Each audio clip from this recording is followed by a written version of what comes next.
اللہ تعالیٰ دولت سب کو دیتا ہے، ماننے والوں کو بھی دیتا ہے اور نہ ماننے والوں کو بھی دیتا ہے۔ دنیاوی عزت جو ہوتی ہے، جس کو شہرت کہہ لیں، اقتدار کہہ لیں، وہ اللہ تعالیٰ فرما بردار کو بھی دیتا ہے اور نافرمان کو بھی دیتا ہے۔ دنیا اللہ تعالیٰ سب کو دیتا ہے، رزق اللہ تعالیٰ سب کو دیتا ہے۔ دولت کا زیادہ ہونا یا کم ہونا یہ اللہ تعالیٰ کی رضا یا ناراضگی کی نشانی نہیں ہے۔ اقتدار کا ہونا یا نہ ہونا یہ اللہ کی رضا یا ناراضگی کی نشانی نہیں ہے۔ شہرت کا ہونا، ہمارے ذہن میں یہی معیار ہوتا ہے، یار جس کے پاس دولت ہے وہی کامیاب ہے، جس کے پاس دنیا میں شہرت ہے وہی کامیاب ہے، جس کے پاس دنیا میں اقتدار ہے وہی کامیاب ہے۔ لیکن اصل کامیاب وہ ہے جو اللہ کی بارگاہ میں مقبول ہے۔ اصل کامیاب انسان وہ ہے جس سے اللہ محبت فرماتا ہے۔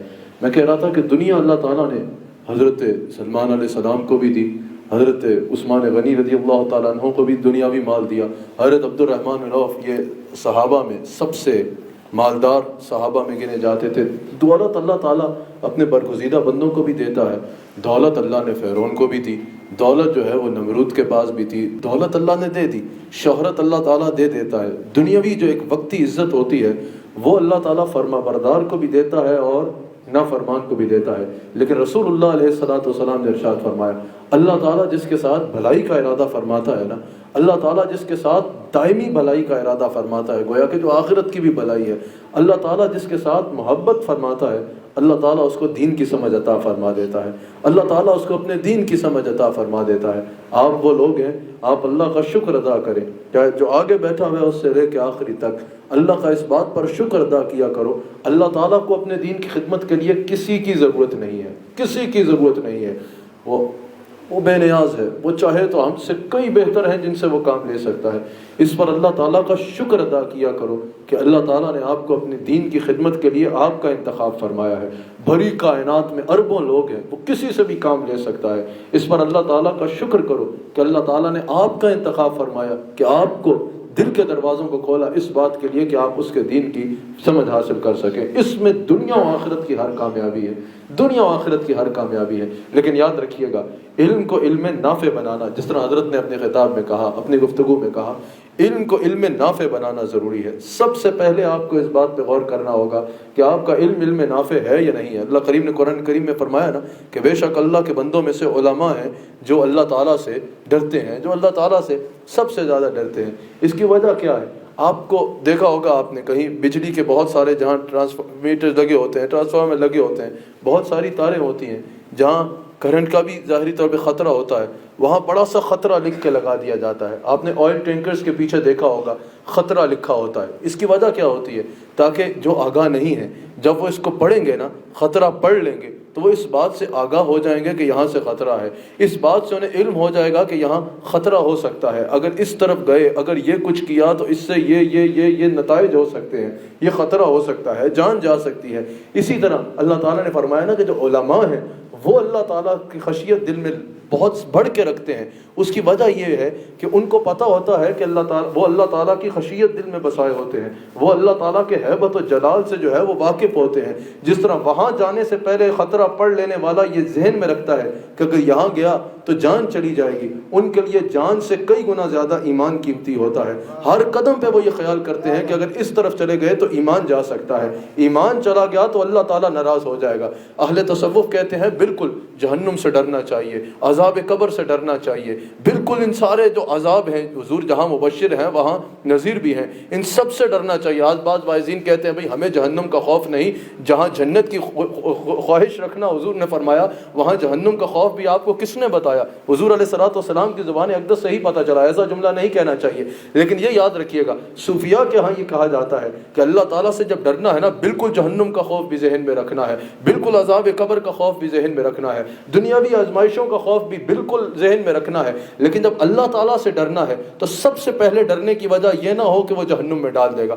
امام غزالی نے کہا کہ اللہ تعالیٰ نے زبور میں ارشاد فرمایا تھا کہ سب سے بڑا ظالم ہے وہ جو مجھ سے محبت کرے اس لیے کہ جنت مل جائے اور مجھ سے ڈرے اس لیے کہ جہنم میں نہ ڈالو۔ اگر میں یہ تخلیق نہ کرتا تو کیا میں محبت اور خوف کے لائق نہیں تھا؟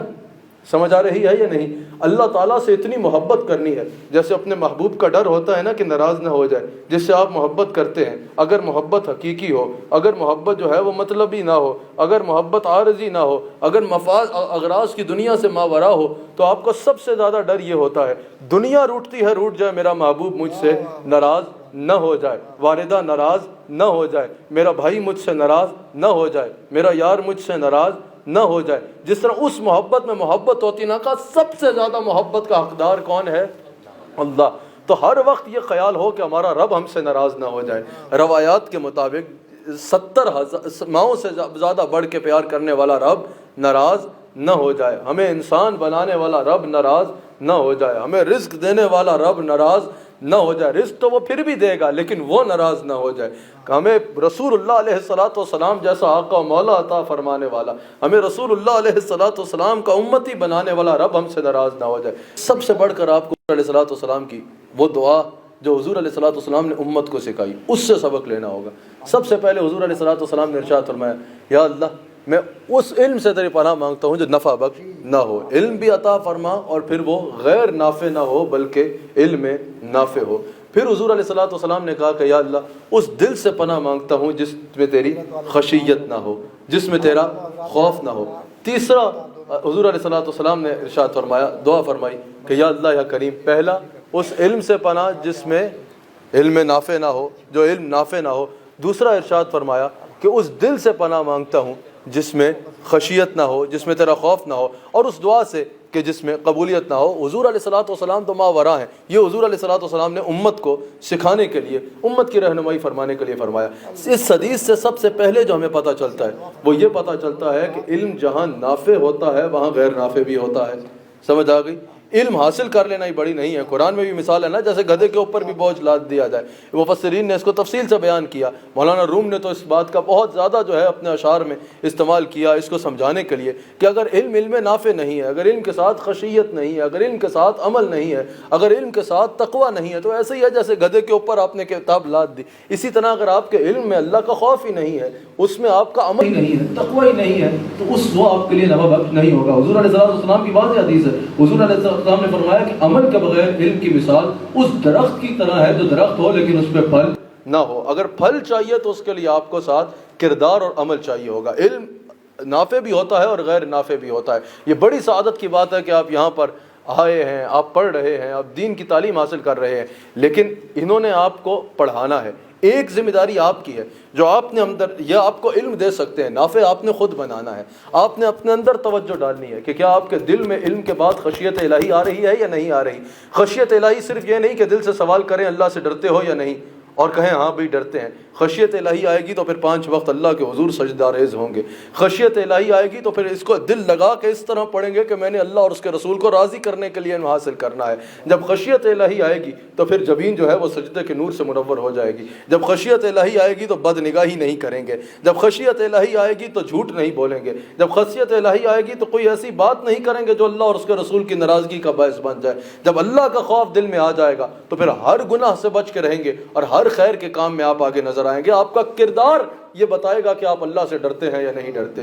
جس طرح استاد سے ڈرتے ہیں نا، بٹ صاحب سے زیادہ ڈرتے ہوں گے، جس سے آپ ڈرتے ہیں اس کے سامنے آپ غلط کام نہیں کریں گے۔ پتہ ہے کہ وہ دیکھ رہا ہے، یہ جانتے ہوئے کہ اللہ ہر حال میں دیکھ رہا ہے۔ اگر گناہ کریں گے تو پھر یہ تو نہیں کہہ سکتے نا کہ اللہ سے ڈرتے ہیں، پھر بٹ صاحب سے ڈرتے ہیں، اللہ سے نہیں ڈرتے۔ اللہ سے سب سے بڑھ کے ڈرنا ہے۔ اللہ کا ڈر ہر وقت ذہن میں ہوگا تو پھر گناہ کا تصور بھی نہیں آئے گا، اور آیا تو انسان فوراً کہے گا نہیں میرا رب مجھے دیکھ رہا ہے۔ خشیت الہی، اب آپ کا علم نافع ہے یا نہیں، سب سے پہلے دیکھنا ہوگا کہ اللہ کا خوف دل میں ہے یا نہیں، کیونکہ اس میں دوسری دعا ہی یہ ہے کہ اس دل سے تیری پناہ مانگتا ہوں جس میں تیری خشیت نہ ہو، تیرا خوف نہ ہو۔ تو سب سے بڑھ کے ضروری ہے علم کے ساتھ عمل کا ہونا بہت ضروری ہے۔ اور امام غزالی نے ارشاد فرمایا نا کہ جب انسان علم حاصل کرتا ہے نا تو پھر عمل دستک دیتا ہے، عمل دل پہ دستک دیتا ہے۔ اور امام غزالی کہتے ہیں اگر انسان عمل کے لیے دل کا دروازہ کھول دینا تو پھر علم راسخ ہو جاتا ہے، پھر وہ علم دل میں بس جاتا ہے، علم نور بن جاتا ہے، علم نافع بن جاتا ہے۔ جو پڑھا ہے اس پہ جب انسان عمل کرتا ہے، اور اگر عمل دستک دے اور انسان عمل کے لیے دل کا دروازہ نہ کھولے تو وہ علم چلا جاتا ہے۔ علم کے بعد سب سے ضروری اس پر عمل ہے، سب سے ضروری اس کو علم نافع بنانے کے لیے عمل اور کردار ضروری ہے۔ حضرت سفیان ثوری رحمہ اللہ آپ یقیناً ان کے نام سے آگے جا کے واقف ہوں گے۔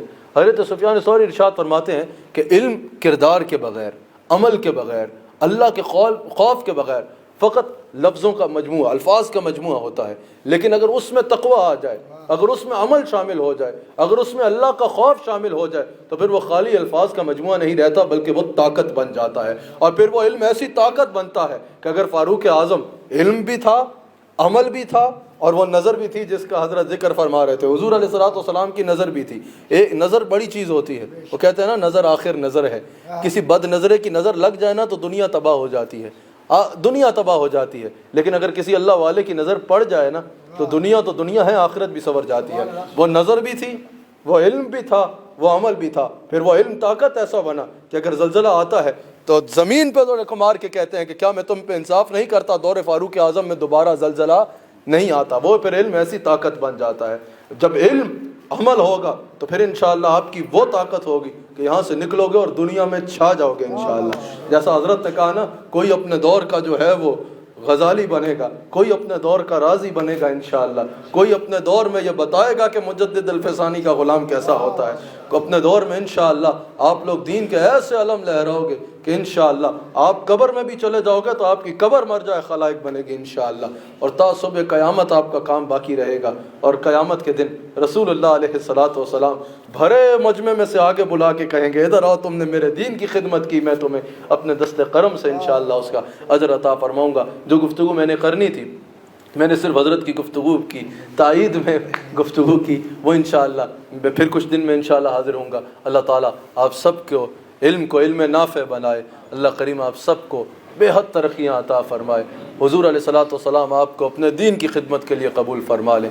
حضور علیہ السلام کی خاص نظر رحمت آپ کا مقدر ٹھہرے۔ اللہ تعالیٰ آپ سب کو دنیا و آخرت میں حضور علیہ الصلوۃ والسلام کی رضا عطا فرمائے، علم بھی عطا فرمائے، اس علم کو آپ کے لیے نور بنائے۔ اللہ تعالیٰ آپ کو ایسا انشاءاللہ آپ سب کو دین کا مبلغ بنائے، دین کا عالم بنائے کہ دین کے لیے کچھ ایسا کر جائیں کہ انشاءاللہ تا صبح قیامت امت مسلمہ اس سے استفادہ کرے۔ کام وہ لے لیجئے آپ کو جو راضی کرے، ٹھیک ہو نام رضا آپ پہ کروڑوں درود برحمتک یا ارحم